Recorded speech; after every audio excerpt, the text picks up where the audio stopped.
Love Serye TV. Angel Fallen for the Billionaire. Tunghayan na po natin ang ika-4 na bahagi. Salamin. Ang buong lugar kung saan siya naroroon ngayon ay gawa sa isang napakalawak na salamin. Tanging ang puting sahig at puting kisame lamang ang hindi. Pero dahil sa sobrang linaw rin ng mga ito, ay nababanaag rin niya ang kanyang refleksyon. Para siyang nalulunod sa sobrang lawak ng lugar na iyon. Bakit ako nandito? Lumingon siya sa kanan at napakurap-kurap sa malamlam na mga matang nakatingin pabalik sa kanya. Matagal niya ring hindi natitigan ang sariling imahe. Huli niyang nakita ang totoong mukha noong siya isang fallen angel pa at hindi niya ngayon makilala ang mukhang nakikita. Ibang-iba na ito sa nilalang na walang kinang ang mga mata at tila nababalot sa kadiliman ang aura na dati niyang nakikita sa kanyang refleksyon. Ang babaeng nakikita niya ngayon ay maaliwalas tingnan at mukha talagang anghel. Isa akong anghel. Napangiti siya sa naisip. Para kasi siyang tanga na namamangha sa kanyang sariling pagbabago. Mali, pagbabalik. Nagbalik na ako sa pagiging isang anghel. Nasisiyahan at malapad ang ngiting sinalubong niya ang sariling tingin sa salamin at ilang sandali pang tinitigan ang mukha. Lumapit siya sa salamin na siya rin ginawa ng kanyang refleksyon at inilipat ang kanang kamay rito pagkatapos ay tumitig sa mga matang lumalarawan ng kanyang damdamin. Simula ngayon at magpakailanman, nangangako siyang hinding-hindi niya natatalikuran ang kanyang pananampalataya. Hinding-hindi na. Masaya ako at bumalik ka na sa pagiging anghel, kapatid. Napangiti siya nang makita niyang lumitaw ang gwapong imahe ng kaibigan niya si Mikael sa tabi ng kanyang refleksyon. Katulad niya ay nakaputi rin ito ng damit, ngunit ang itim nitong buhok ay di katulad sa ibang lalaking anghel, pagkat ito'y medyo mahaba at umaabot sa mga mata nito. Magulo rin iyon na parang nakalimutang suklayin. Ganyan si Mikael. Naiiba talaga ito sa mga kapwa nila anghel. Lumingon siya sa kanyang kaliwa nang may ngiti sa mga labi. Pero wala naman ang anghel doon. Kaya nagtatakang napabalik ang tingin niya sa refleksyon nang tila naaaliw na nakangiting anghel sa may salamin. At bakit nariyan ka lang sa salamin? Nakahalukip-kip at nakataas ang kilay na tanong niya rito. Gusto kitang mayakap, kapatid. Ang naaaliw ng ngiti ng anghel ay napalitan ng masayang ngisi at mula sa salamin ay humakbang ito palabas doon na tila lumalabas lamang sa isang pinto. Natutuwang sinalubong niya naman ito ng mahigpit na yakap. Natutuwa rin akong makita ka, aking kapatid. Natatawang pahayag nito nang gumanti rin ito ng yakap sa kanya. Hindi lang siya natuwa. Tuwang-tuwa siya na makita ito. Isa lamang itong indikasyon na makababalik na talaga siya sa langit. Hindi mo alam kung gaano ako kasaya na makita ka, Mikael. Malapad ang ngiti niya nang kumala siya rito at hinawakan ito sa magkabilang kamay. Masyado kasing formal ang pagpapakita sa akin ni Gab. At sobrang napakaigsi, kaya't hindi ko nabigyang halaga talaga ang pagpapakita niya. Ni hindi niya rin pinaliwanag kung ano talaga ang misyon ko. Kaya may kaunting inis akong nadarama ngayon. Habang nagsasalita siya, ay kumunot ang noo niya, habang nagpipigil naman ng tawa si Mikael. Totoo ang sinabi niya. Medyo naiinis siya kay Gab. Masyado kasing pamisteryoso ito at may ora itong mahirap intindihin. Kaya siguro wala itong masyadong kaibigan sa mga kapwa nila anghel. Kumalma ka, kapatid. Kaya nga nagpakita ako sa'yo. Kumikinang ang mga matang sabi sa kanya ni Mikael. Halika, sumunod ka at may ipapakita ako sa'yo. Tumalikod ito at nagsimulang maglakad. Kaya kahit na naguguluhan siya, ay sumunod na lamang din siya rito. Binaybay nila ang malawak na lugar na iyon ng salamin. Kahit saan siya lumingon, ang tanging nakikita niya lamang ay ang walang hanggang salamin at ang refleksyon nilang dalawa ni Mikael na naglalakad. Wala yatang hangganan ng salamin na ito. Nandito na tayo. Kasabay ng pagkakasabi niyo ni Mikael ay ang pagkagulat niya dahil sa nakikita. Sa parteng iyon ng lugar ay may malaking bitak sa gitna na magkabilang salamin na tila may kung sinong sumusuntok o di kaya'y may tumatamang bato sa pinakagitna nito at lumilikha ng malalaking bitak na nagmumula sa pinakaitaas na bahagi patungo sa ibaba. Hindi siya makahinga sa nakikitang imperpeksyon. Nasaan ba tayo, Mikael? Tanong niya rito habang nakatingin pa rin sa basag na salamin. Nandito tayo sa kaibuturan ng babaeng mortal na hiniram mo ang katawan.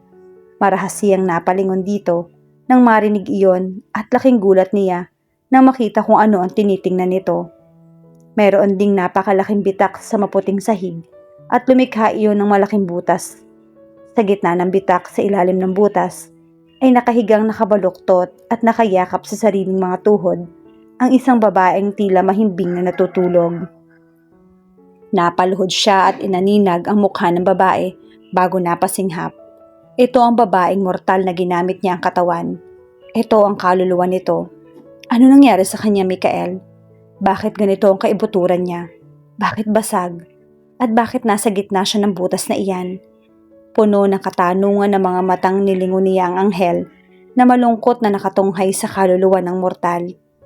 Dahil ang basag na salamin at ang butas sa sahig, ang representasyon ng kanyang puso't kaluluwa, kapatid. Wasak at sira. Tumingin ito sa kanya ng diretso sa mga mata. Kahit madali kang nakasapi sa kanyang katawan dahil nagpaubaya siya, dahil pagod na siyang mabasag.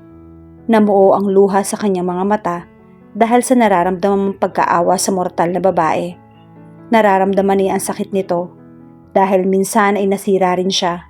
Sinira niya ang kanyang sarili. Nakakaawang tao. Hindi siya dapat nasasaktan. Dapat siyang gumaling. Dapat siyang mabuong muli. Kapatid, napakurap siya sa boses ni Mikael at saka niya naramdaman ang mga luhang umaagos sa kanyang pisngi. Iniiwas niya rito ang mukha at kaagad niyang pinahid ang mga luhang naroon bago muling bumaling sa kaibigang anghel. Nakatingala ito at nakapamulsa. Tungkol sa iyong misyon, ang tunay na kaligayahan ng mortal. Alam mo na ba kung ano iyon? Nakakunot ang noo na umiling siya rito. Hindi. Ano na ba yun? Mula sa pagkakatingala ay tumingin itong muli sa natutulog na kaluluwa pagkatapos ay bumaling sa kanya. Ang abuhin nitong mga mata ay nakasilip sa kortina ng itim nitong buhok. Ang babaeng iyan ay katulad din ni Vic, ang kaibuturan, wasak at sira. Napatigil siya roon at tila hindi alam kung ano ang iisipin. Alam niyang malungkot si Vic dahil sa pagkamatay na mag-ina nito, pero hindi niya alam na pareho rin ng babaeng mortal na ito ang kaibuturan nito. Na ganoon kalalim ang sakit na naidudulot ng pagkawala ng mag-ina nito. Hindi niya alam na ganoon pala pinapahalagahan ni Vic ang mag-ina nito. Ang dami kong hindi alam. Sa tingin mo, ano makapagpapahilom ng isang sugatang puso? Ano makapagbubuo sa isang nasirang buhay? Ano makakakumpleto sa isang kakulangan? Makakapagdulot ng tunay na kaligayahan sa isang nilalang? Halos lumuwa ang mga mata niya sa mga ipinagtatanong sa kanya ni Mikael. Parang gusto niya magtago sa mga tanong nito. Hindi dahil sa hindi niya maintindihan iyon, kundi dahil sa wala siyang maisip na isagot dito. Hindi niya alam na ang mga isasagot. Ganito na lang, kapatid. Ano nagtulak sa Panginoon para ipadala ang nag-iisa nitong anak para tubusin ang sanlibutan? Ano nagtulak kay Hesukristo upang akuin ang kasalanan ng mga tao para sa kanilang kaligtasan? Nanikip ang dibdib niya at pakiramdam niya ay lumulobo ang kanyang ulo. Hindi siya makapaniwalang tumitig pabalik sa abuhing mga mata ni Mikael. Ilang beses niyang pinilit na makapagsalita, pero walang boses ang lumalabas sa kanya. Bahagya lang siya nakanganga at sa huli ay tinikom niya na lang ang bibig at ibinalik ang tingin sa natutulog na kaluluwa ng babaeng mortal.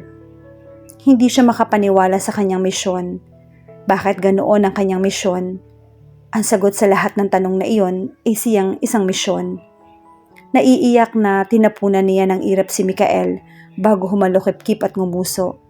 Natawa lang naman ito at pinisil ang kanyang kanang balikat. Galingan mo, kapatid. Hihintayin kita sa paraiso. Kaya mo yan. Kasabay ng paglaho nito ay siya namang pag-ikot at unti-unti ring paglaho ng kanyang kapaligiran. Napapikit siya ng mariin at nang imulat niyang muli ang mga mata ay nasa loob na siya ng madilim na silid at nakahiga. Kaagad siyang napabalikwas ng bangon at napatingin sa litrato ni Vic at Angge. Napabuntong hininga siya at napasimangot habang nakatingin pa rin sa larawan na mag-ama. Pagmamahal, paano mo iyon mahahanap, Vic? Vic, saan ba tayo pupunta? Bahagya na niya itong nilingon sa kanyang likuran at napangiti. Para kasi itong bata na nagrereklamo. Nakapamaywang pa ito at nakanguso sa kanya. Mahilig talagang umuso ang isang to. Nasa mall sila ngayon at balak niya itong bilhan ng damit. Wala na kasi itong pampalit na damit, maliban sa inaiwan nito sa kanya noong nakaraang linggo. Kung mayroon pa sana siyang natitirang gamit ng asawa, niyan si Angelica, ay maaari sana nitong magamit. Kaso nga lang ay iniwan niya iyon sa bahay ng mga magulang ng asawa, 10 taon na ang nakararaan. Kailangan mong magpalit ng damit kaya bibili tayo ng pamalit mo. Hinawakan niya ito sa kaliwang kamay at hinila. Hindi niya maiwasang mapansin na sobrang malambot ang mga kamay nito kumpara sa matigas at magaspang niyang kamay. Parang hindi bagay na mahawakan ng kamay niya ang kamay nito. Halika na. Teka naman, dahan-dahan lang sa paghila. Maawa ka sa mga biyas ko. Mahina siyang natawa habang panay pa rin ito na magreklamo. Dire-diretso lang naman ang mga hakbang niya papunta sa isang butik roon. Ang alam niya ay magaganda ang mga damit doon, kaya siguro ay may mapipilis si Angge doon. Nang makapasok sila, inilingon niya itong muli sa kanyang likuran at napangisi siya nang makitang nakanganga ito habang nakatingin sa mga damit na nakahilera. Para itong nabato sa kinatatayuan nito, kaya nilapitan niya ito at binulungan sa tenga. Isara mo ang bibig mo at baka tumulo nang hindi dapat tumulo. Nakakahiya para sa isang anghel na katulad mo. May panunokso sa boses na bulong niya rito. Umani naman siya ng matalim na tingin at mahinang hampas sa dibdib mula rito. Nakakainis ka, Vic, pero salamat at dinala mo ako rito. Ang gaganda ng mga damit. Nakabungis-ngis na patakbong pumunta ito sa isang estante ng mga damit at tumingin-tingin doon na parang bata. Naaaliw naman niya itong sinundan ng tingin bago napailing. Tao man o anghel, basta't babae, mahilig talaga sa mga damit. Vic, halika rito. Nakapamulsa at bahagya siyang nakangiti na lumapit rito. May hawak itong puting bestida at mukhang may tinatanong sa isang sales lady. Napatingin sa kanya ang sales lady nang malapit siya nito sa pwesto ng mga ito. Hindi niya alam kung ano nangyayari rito. Pero nang magtama ang mata nila, ay bigla na lang itong namula at napakagat ng labi na parang hindi mapakali. Nangunot ang noo niya nang tuluyan siya makalapit dahil ngumiti ito na nakapalandi sa kanya. Vic, ito yung gusto ko. Maganda ba? Nabaling ang tingin niya sa anghel na inosenteng nakatingin at nakangiti sa kanya. Iba-iba sa mahalay na tingin at ngiti ng sales lady. Bahagya itong napakiling ng ulo habang nakatingin sa kanya. Kapag kway itinaas ang kaliwang kamay, sabay himas ng nakakunot niyang noo.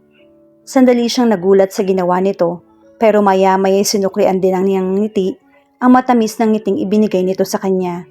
Masyado kang gwapo para magkaroon lamang ng kulubot na noo, sabi nito sa kanya bago itinaas ang hawak na puting bestida at iprinisinta sa kanya. Nangingiting kinuha niya ito at sinipat bago muling tumingin dito. Maganda nga ang damit, bagay sa babaeng kaharap niya. Maganda ba? Babagay kaya sa akin yan? Himing tanong sa kanya ng anghel na tila natatakot sa kanyang magiging sagot. Bagay po yan sa inyo, ma'am, hindi po ba, sir? Bagay na bagay po yan sa kapatid ninyo. May landing pagsingit naman ng sales lady sa usapan nila ng anghel. Nangunot muli ang noo niya sa maling akala ng sales lady at napailing bago bumaling muli kay anghel. Sige na, ipalit mo na yan sa damit mo at babayaran ko lang. Sabi niya rito na pinipilit itong papunta sa dressing room, pero pinigilan siya nito at kinulit muli. Sa tingin mo ba bagay ito sa akin? Hindi mo pa nga sinasagot eh.